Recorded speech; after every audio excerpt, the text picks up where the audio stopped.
Hey, so I stitched this into one of my regular videos, but I'm going to make this one on its own as a standalone, just to show you what I've got to right now.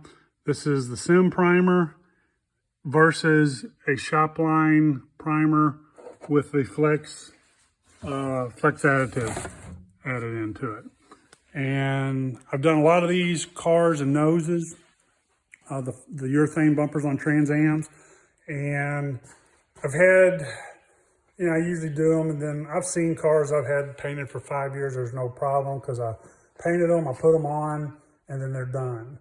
There was one that I had done, and I never used any Flex additive or anything because I'd sand it down, put some adhesive, plastic adhesion stuff on it, and then paint it. I'd put it right on right away.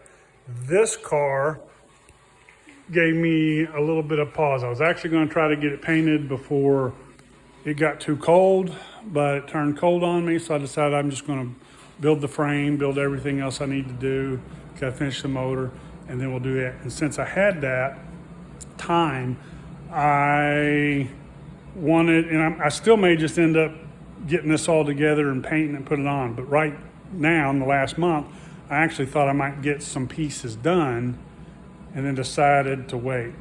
So I wanted to see what was the best way to keep them flexible. And because I had done one, and then like a year or two later, I could see just a little bit of crack showing through.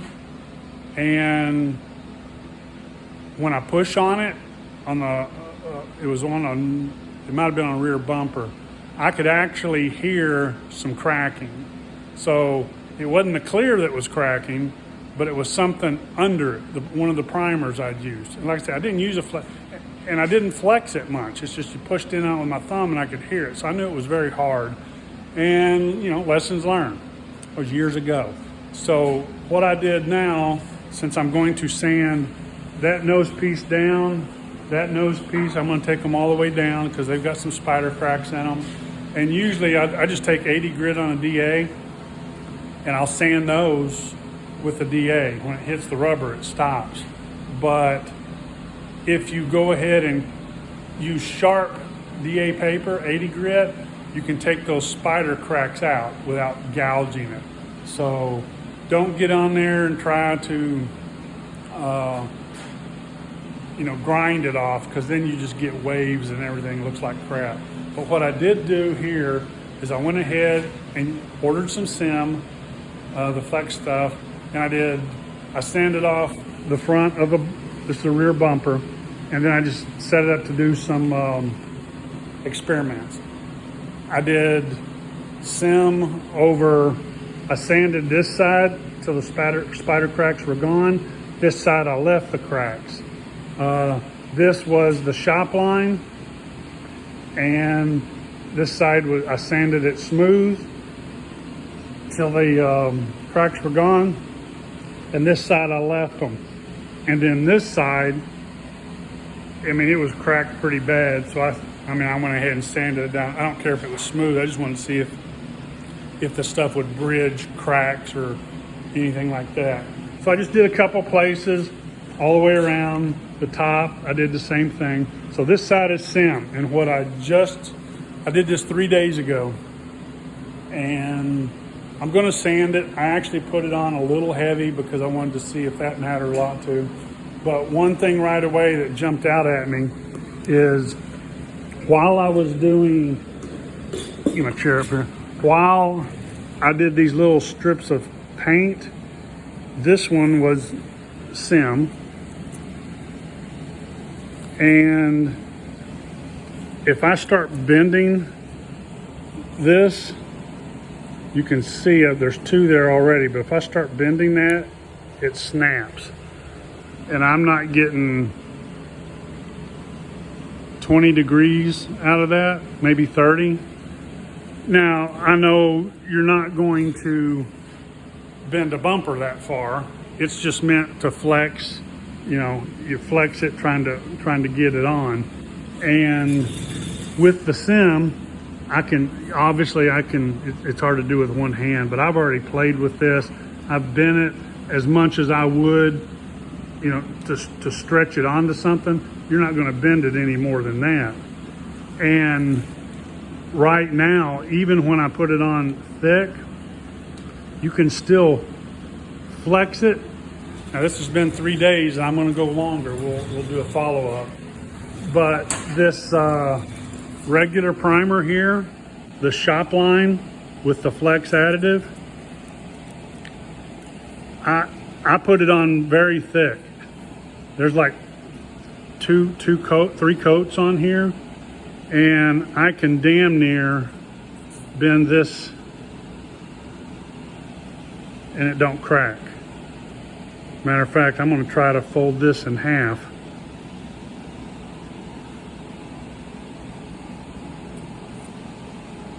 I mean, I've almost got it folded in half and it's not cracking. So this stuff, it definitely feels the voids a lot better, because I mean, that was the purpose of this. If you had some issues and things, the SEM is like 20 bucks a can, and you damn near need 2 cans to do just a bumper. And that adds up. The flex additive was 50 bucks a pint, but you only use 10% of it. Now, they say this stuff's supposed to evaporate out of there after a while, but I'm going to do these, and I may follow up in a month, and we'll see how well it holds up. And then at that point, you know, since I've got all winter, I'll probably go ahead and spray some base coat, clear coat on here. But I'm going to give this at least a month, and then see if it's still doing the same thing. So I won't touch this anymore. I'm not even going to sand it down smooth. I may do one little bottom portion across here just to see how it sands. But that high build primer definitely feels a lot better than the SEM. You know, they had to thin it down to get it out of the can, and there's just a lot of difference. But I thought that was deserving enough of its own little short video, just showing you that. And we'll follow up. I'm also going to sand on it down there at the bottom to see how the adhesion is between the two. I did use a plastic adhesion promoter. I took these spots, even though you see some old crap here, I took all this surface all the way down to the urethane. I took that all the way down, took that all the way down, and then I just wrote on it so I wouldn't forget what was what. But as of now, either one will work. It's going to flex enough, but I want to see how long it lasts, because I'm telling you, this stuff that they put on from the factory frickin' 40 years ago, and there's black under that red. That one over there was actually black over primer, over red, over the black.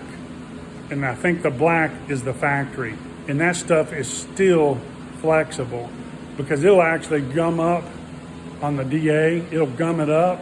So that's when you know this stuff was original, because it always does that. Every time I've done these, I've done a few of them, you get to that spot. And honestly, if there's no issue with it, and it's been freaking 45 years, whatever it is,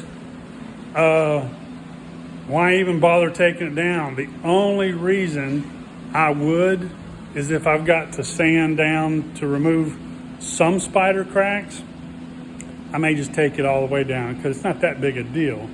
But I tell you, pain in the ass getting in. You've done them, you know. It's hard getting in the cracks. I've got a little bit of, you know, some cracking there. But I've also got some other stuff I have used before. I've got some bumper repair. That stuff seems to work okay. If you've got to do a repair, you know, reinforce it from behind and do whatever. But I have used this when I've had some deep gouges, and that stuff works great. Stays flexible. I had done that in the past, and had some, like some gouges or wherever in the noses or whatever.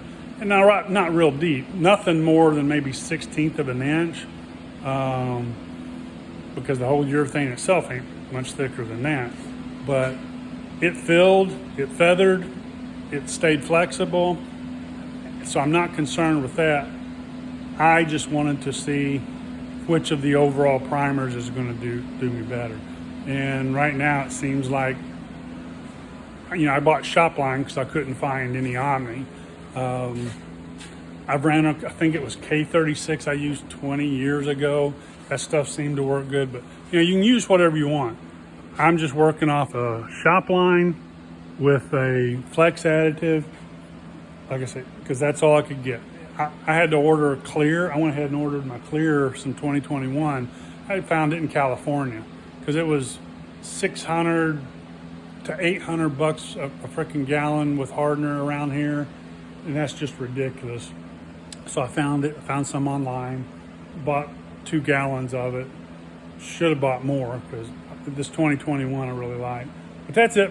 I'm just going to make this video just about the flex stuff, and that's what I found out. Got any questions? Shoot me a comment, or you got any suggestions. But like I said, I've done this before. I've never had any issues. I think it was just kind of, I was bored and had the time to do it, so I'm going to do it. Anyway, that's it. Appreciate it. Bye.